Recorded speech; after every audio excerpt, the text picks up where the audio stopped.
Hi hello welcome back to my channel. ನೀವು ಅವರ ಬಗ್ಗೆ ಯೋಚಿಸುತ್ತಿರುವಷ್ಟು ಅವರು ನಿಮ್ಮ ಬಗ್ಗೆ ಯೋಚಿಸುತ್ತಿಲ್ಲ ಅನ್ನೋ ಭಾವನೆ ನಿಮಗೆ ಈಗಾಗಲೇ ಬಂದಿರಬಹುದು. ಅವರು ಸಂಪೂರ್ಣವಾಗಿ ನಿಮ್ಮನ್ನು ಬಿಟ್ಟು ಹೋಗಬೇಕು ಅಂತ ನಿರ್ಧಾರ ಮಾಡಿಲ್ಲ, ಆದರೆ ನಿಮ್ಮ ಜೊತೆ ಇರೋಕೆ ಬೇಕಾದಷ್ಟು ಪ್ರಯತ್ನ ಕೂಡ ಮಾಡುತ್ತಿಲ್ಲ. ಮನಸ್ಸಿನಲ್ಲಿ ಕನ್ಫ್ಯೂಷನ್ ಇದೆ. ಒಂದು ಕಡೆ ನೀವು, ಇನ್ನೊಂದು ಕಡೆ ಅವರದೇ ಜೀವನ. ನೀವು ಮಾತ್ರ ಈ ಸಂಬಂಧವನ್ನು ಹಿಡಿದಿಟ್ಟುಕೊಂಡಿದ್ದೀರಿ ಅನ್ನೋದು ಸತ್ಯಕ್ಕೆ ಹತ್ತಿರ.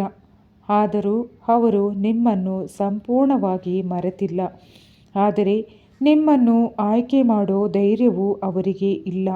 ಕೊನೆಗೆ ನಿರ್ಧಾರ ಅವರಿಂದ ಅಲ್ಲ, ನಿಮ್ಮಿಂದ ಆಗಬೇಕು. ಯಾಕೆಂದರೆ ನೀವು ಕೊಡ್ತಿರುವ ಪ್ರೀತಿಗೆ ನಿಮಗೆ ಅರ್ಹವಾದ ಪ್ರತಿಫಲ ಸಿಗಬೇಕು.